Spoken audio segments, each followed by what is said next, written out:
looking back, what would you say? Well, those of you who aren't familiar with this type of economics, or for anyone who's studying economics, you have to realize that Carl Menger's view on the whole subject was unique. Neoclassical economics assumes that it's the objects that have the value, and they have intrinsic inherent value. Menger was the first to state that the value is actually a part of your consciousness, and the object is incidental, as it were. So this gave birth to the principle of marginal utility, and I'll be talking a bit about that later on, not just now. So the frame of this school of economics is completely different to the frame of any other school of economics, and that is the guiding principle for the differentiation. It's that value is, the British expression, the English expression is beauty is in the eye of the beholder. Now, economists find that concept completely hard to grasp. Artists and poets find it's, nothing but the truth, So that's where I feel we differentiate ourselves. That's what I feel, makes us completely different from the rest of the economic schools. Yes. And Professor, Carl Menger himself, he didn't have time to finish his theories. He wrote a very, very short treatise, comparatively short treatise called, I can't quote the German, but it's The Principle of Economics is what it's called. And it was incomplete. It was incomplete. And that's the beauty about it, is that we're here to complete it, basically. Yes, because these other names you mentioned, like Böhm-Bawerk and Mises, and there are several others, they all admitted the supremacy of Menger. But in continuing Menger's work, they diverged and they shifted the focus.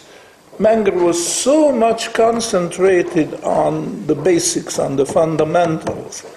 And then his followers, in my opinion, started to concentrate on details or consequences or practical applications, straying away from studying the principles.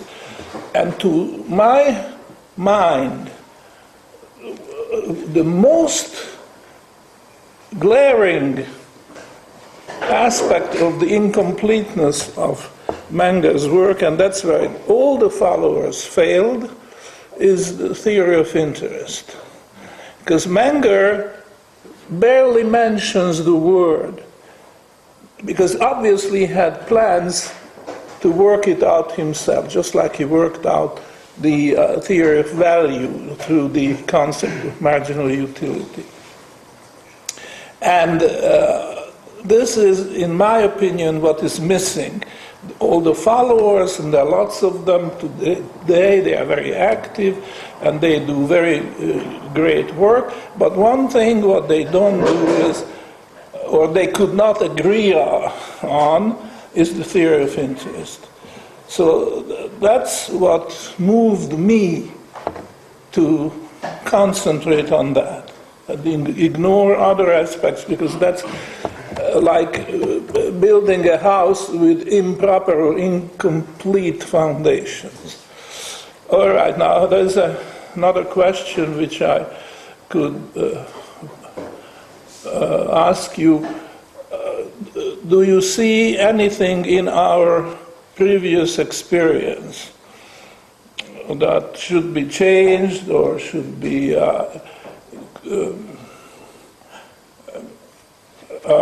made more complete, or is there anything what you would see? Because in a sense we are making a new start here, you see, because we started in Hungary, we had other locations, but hopefully this we could continue in much the same setting, in this beautiful historic city of Munich, and I think this is a perfect location for this. So if we find this successful and it can support itself, then we would like to continue this. Maybe 2 or 3 occasions a year. I wouldn't volunteer for more than 3, but 3 is possible, and then we would continue this. And as I say, this is a new start in a way. We have a little bit of prehistory, but in a way, let's consider this as a brand new start. And my question is, what should we bring from our prehistory to continue, and what we may want to de-emphasize because it wasn't so successful? Everything should be included that has been included so far. I think it would be injustice if we didn't. But more especially from the audience. You know, if you don't understand something, make sure you let us know, not whilst anyone is speaking, but afterwards, because there isn't really enough interaction and questions, which means that either it's sort of supremely understood, which is great, then we can sort of move on to the next topic, but I sort of don't feel that that's the case generally. So you must ask lots of questions, even if there's no such thing as a stupid question, because these concepts aren't difficult, but they are different. And if you're not used to thinking in a particular way, it might seem a bit strange even. So questions, that's all. All right, perhaps any questions from the floor?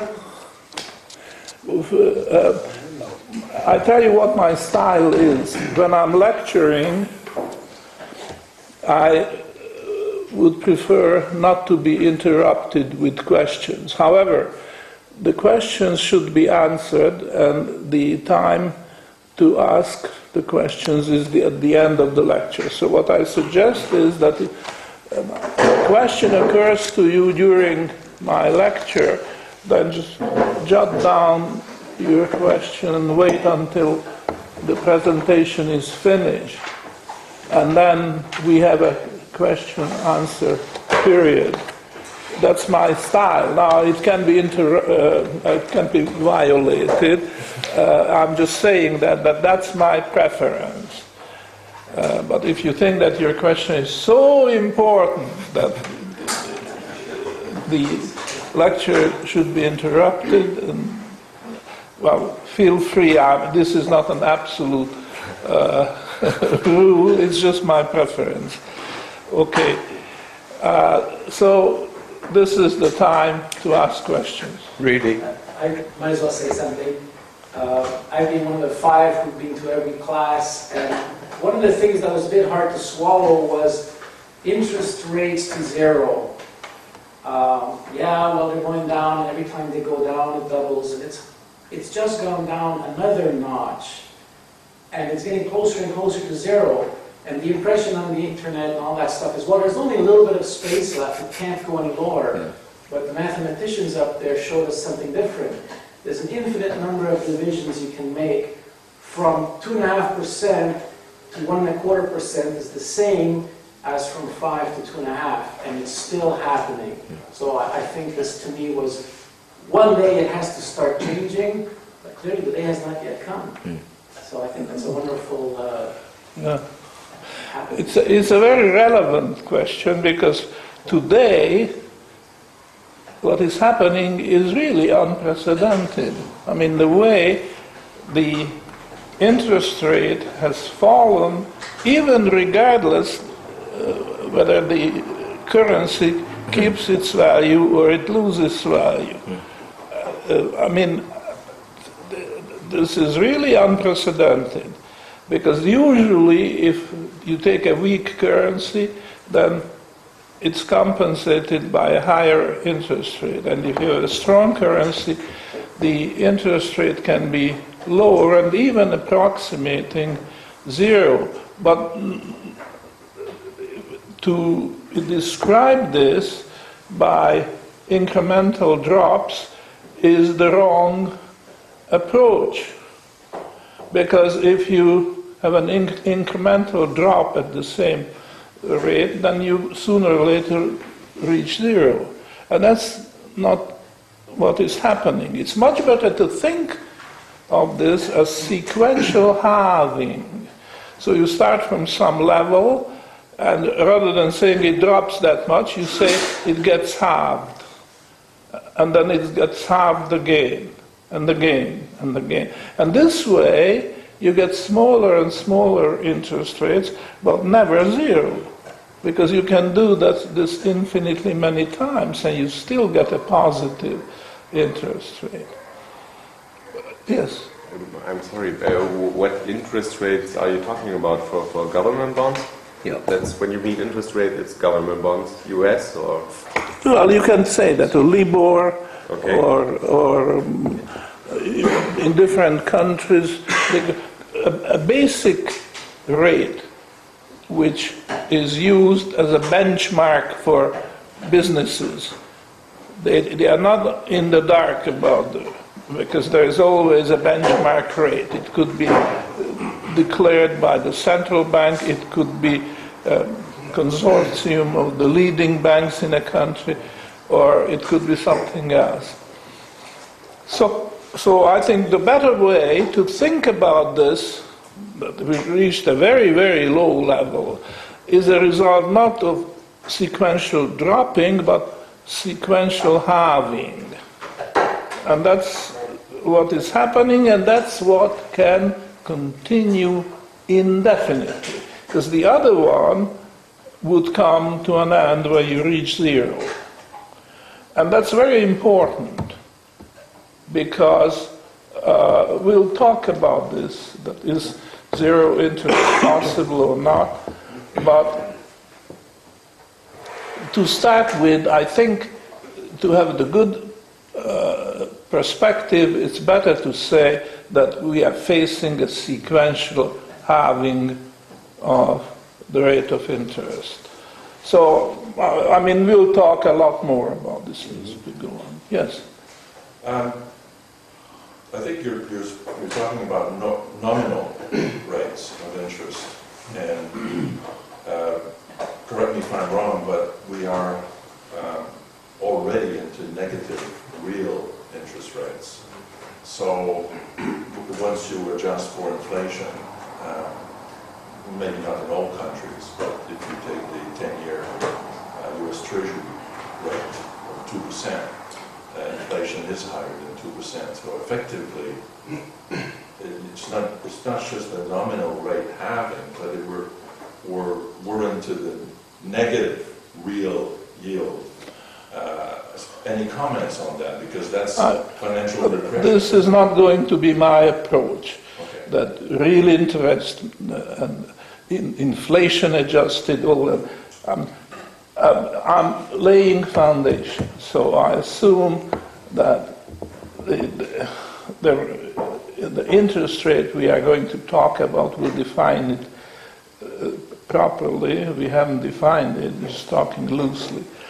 Then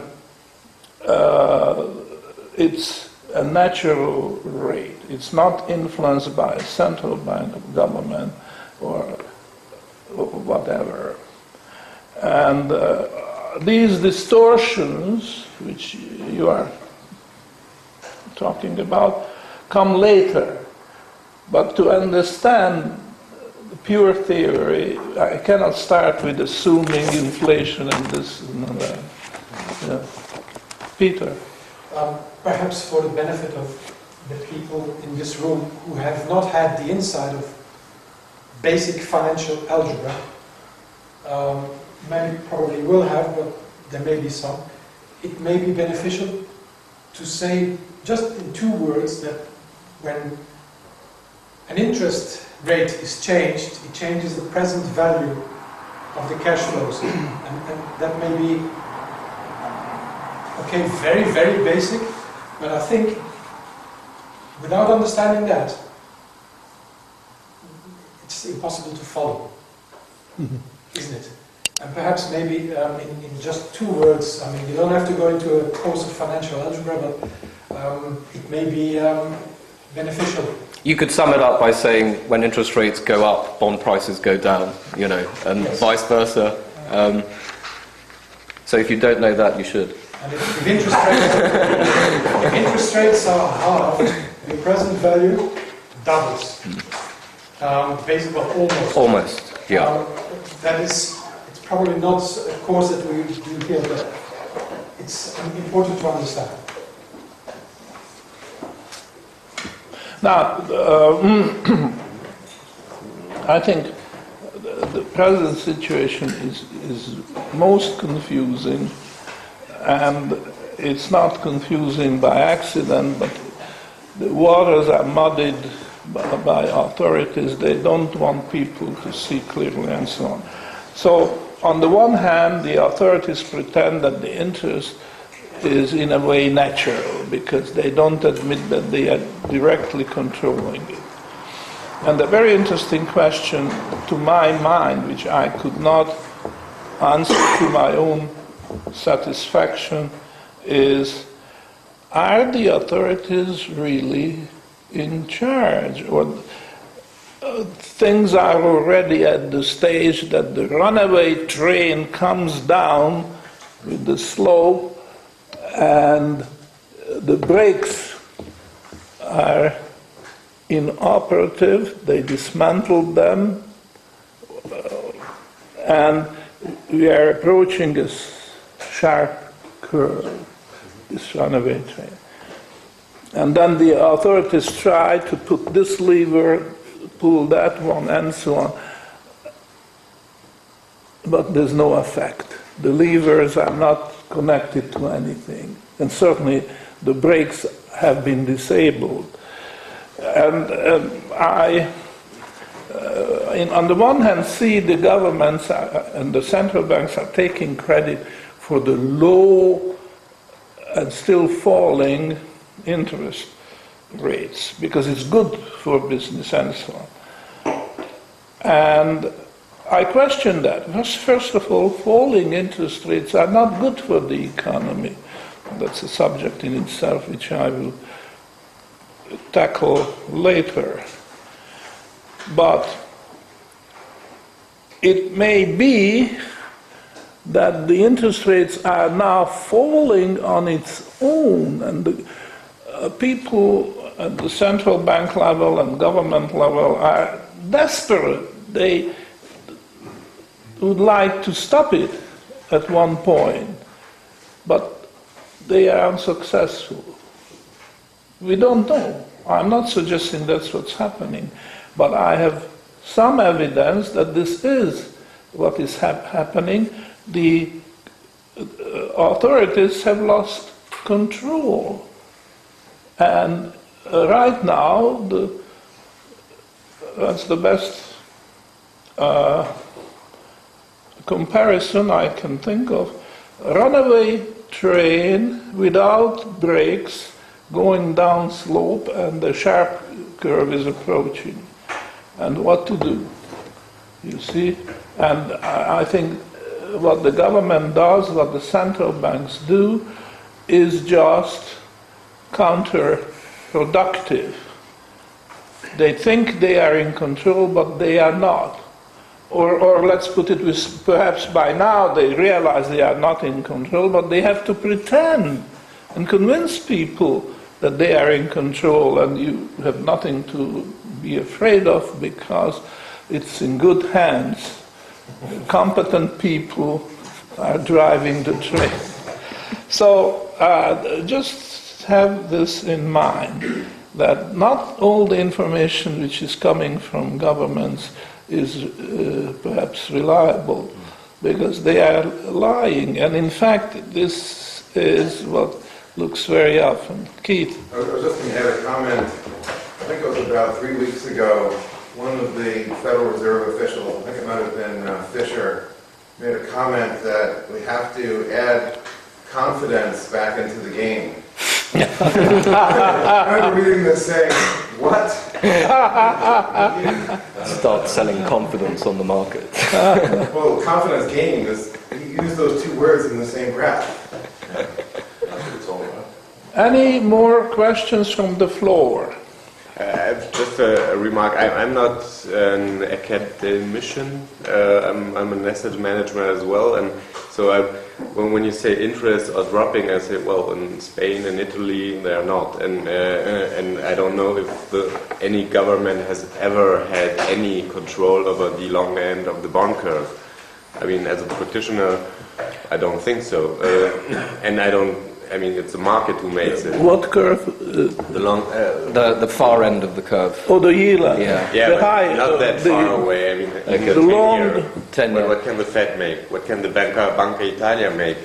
Well, they Bank of Spain. did bring the Spanish and Italian 10-year yields sort of down to Yeah. below 5%, so they can control it, you know. No, they can mess with it. They can't control it. They can decide we want it at 2%. I want to see that. So can't- is this a question or a Yeah. comment? No, it's a question because I find it hard to understand. We talk. Well, interest rates are dropping to zero. Well, yeah, if you talk about the JGB or the Japanese government bond or the Bunds or the Swiss, but others are not. And I don't know if there's a theory explaining that, because it's all governments and they're all omnipotent, or at least they think. Well, you I can will- take I'll first of all, the Eurozone is a bit of a mess. I mean, so I wouldn't use that as a prime example sort of what we're talking about, per se. But Germany is the Eurozone, and German rates have been falling, you know, substantially.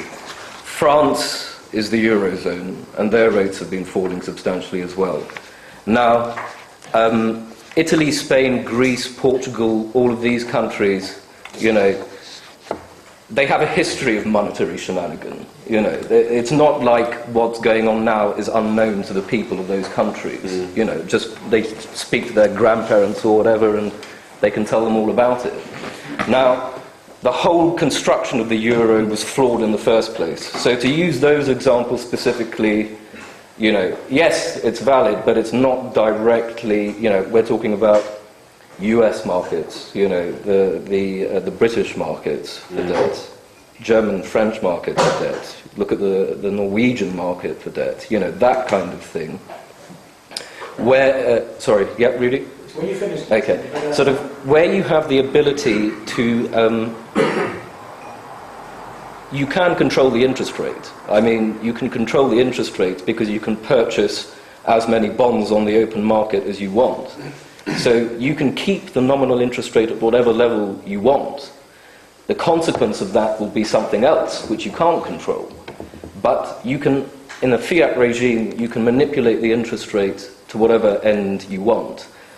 Now, they haven't done it at the long end of the curve yet, but it's a pretty simple procedure to extend it from what you're doing at the short end of the curve. You just go into the market and buy longer dated bonds.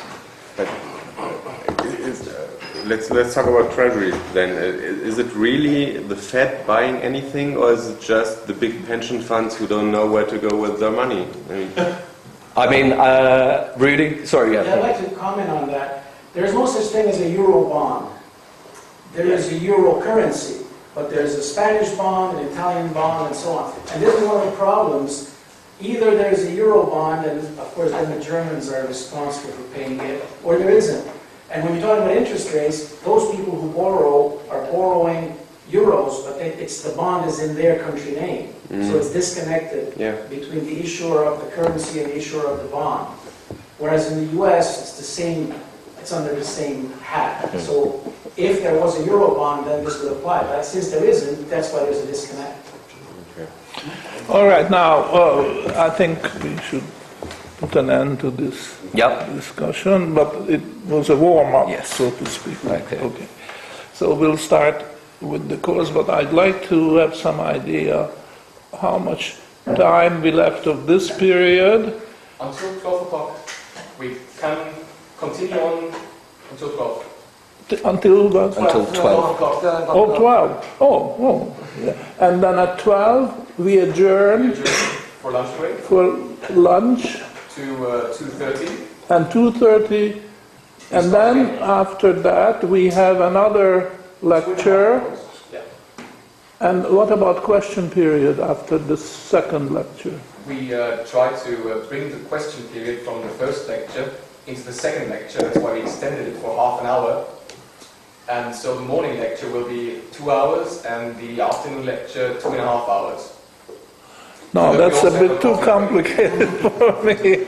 Could you simplify? So we meet here at 2:30, Yes. and then I will continue my lecture with the second lecture, and that takes The us coffee break, as we usually did it. to So the lecture up to itself, 2 1 hour? 1 hour Yeah. of the lecture? Well, keep it flexible. So at least 1 hour, but I can run over, right? And then is there a break, or we just continue with the discussion? We can make a break. That would be fine if we do a break. We can have a short Everybody- break and then continue, and we call it a day. When is the day? Okay, so that's everybody knows, and that will be the pattern for the rest of the week. Good. Well, it is proper humiliation, I have to admit it to you, that I approach this subject. I don't get up and put the name of Karl Menger on the flip chart. He was born in 1840, died in 1921, and he was a very busy man. He carried high government offices there. He was entrusted by the Austrian-Hungarian government with carrying out a monetary reform. Probably you are all aware that there was a Latin monetary union in effect. With a C or with a K? C. Because there is also a Karl Menger with a K, and that is his son, natural son. He adopted the natural